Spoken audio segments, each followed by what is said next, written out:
ચોકલેટનું નામ પડતાં તો સૌના મોઢામાં પાણી આવી જ જાય છે.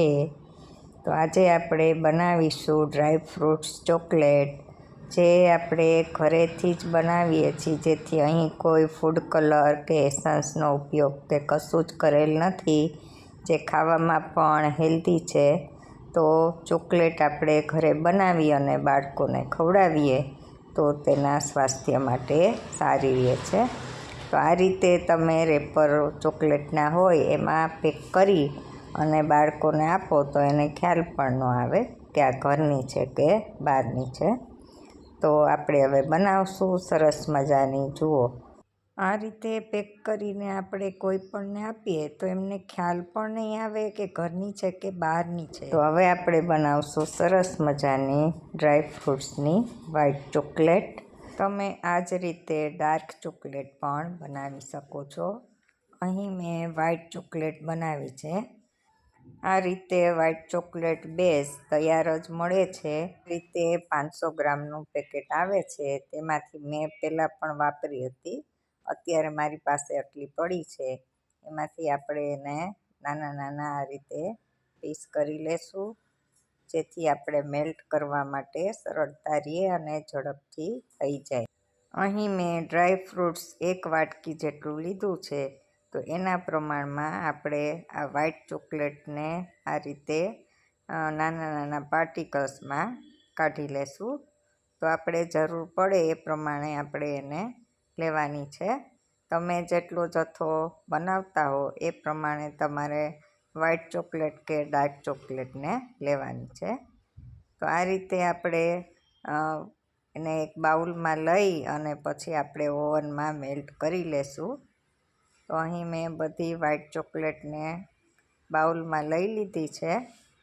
હવે આપણે જે ડ્રાય ફ્રૂટ્સ છે, કાજુ અને બદામ લીધા છે, તો 1 ચમચી ઘી મૂકી અને તેને આપણે સહેજ સાંતળી લેશું, જેથી તેનો ભેજ હોય દૂર થાય અને ખાવામાં પણ સરસ મજાનો ક્રન્ચીનેસ આવી જાય, એટલે કે સરસ મજાના ખાવામાં કડક લાગે. તો આ રીતે મેં એને શેકી લીધા છે અને આપણે વ્હાઈટ ચોકલેટને ઓવનમાં 2 મિનિટ માટે મેલ્ટ કરવા મૂકીશું. તો માઇક્રો પાવર મોડ ઉપર હું ટાઈમ 2 મિનિટનો સેટ કરું છું અને સ્ટાર્ટ કરી દઉં છું. તો 2 મિનિટ થશે એટલે આપણી વ્હાઈટ ચોકલેટ છે એ પીગળી જશે. જો તમારી પાસે ઓવન ન હોય તો ડબલ બાઉલ, એટલે કે નીચે પાણીનું પાત્ર ગરમ થાય અને એની અંદર વાટકી કે વાટકો કે જેમાં તમારે મેલ્ટ કરવું હોય એ પાત્રને મૂકી અને તમે ધીમે ધીમે હલાવતા રહેશો, એટલે ગરમ પાણીના લીધે જ આ ચોકલેટ છે એ સરસ મજાની ઓવન જેવી જ મેલ્ટ થઈ જશે. તો જુઓ, હવે આપણે જે શેકેલા કાજુ અને બદામ છે એની અંદર ઉમેરતા જશું અને બધું સરસ રીતે મિક્સ કરતા જશું. તો આ રીતે સરસ મિક્સ થઈ જાય એટલે આપણે ફરી પાછા બીજા કાજુ ને બદામ છે એને ઉમેરશું, એટલે કે આપણે જોતું રહેવાનું કે બરાબર સરસ કોટ લાગી ગયો છે અને ફરી પાછું આપણે મિક્સ કરી લેવાનું. આ રીતે દરેક કાજુ અને બદામ એક એક કટકા ઉપર સરસ મજાનો વ્હાઈટ ચોકલેટનો એક પડ લેયર તૈયાર થઈ જવું જોઈએ અને સરસ આ રીતે મિશ્રણ કરી અને હલાવતું રહેવાનું છે.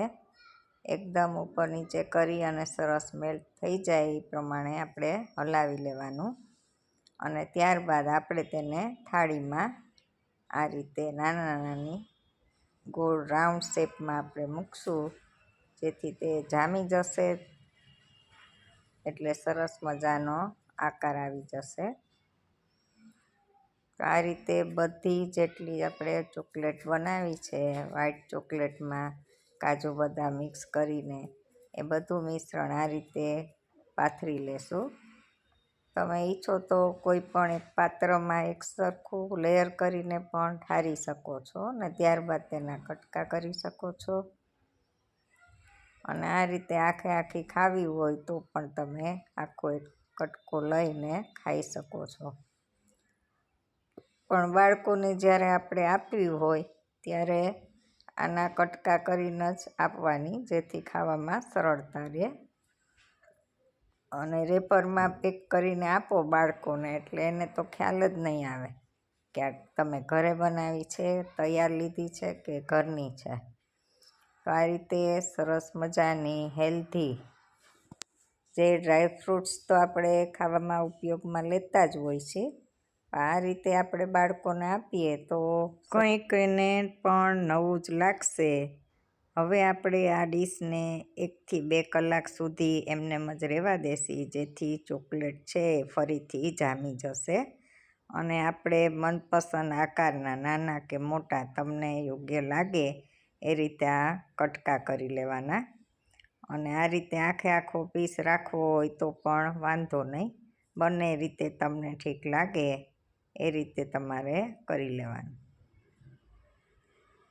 આ રીતે કટકા થઈ જાય પછી દરેક પીસને અલગ કરી અને જો બાળકો હોય તો રેપરમાં તમે વીંટીને રાખી શકો, અથવા એમનેમ પણ તમે એમનેમ આખો કટકો પણ તેને ખાવા માટે આપી શકો છો. તો ઘરની હેલ્ધી અને ટેસ્ટી એવી ચોકલેટ તૈયાર છે. તો વિડીયો ગમ્યો હોય તો લાઈક, શેર ને સબસ્ક્રાઈબ કરજો અને ઘરની બનાવેલી ચોકલેટ ખાઈને તાજા-માજા રહો.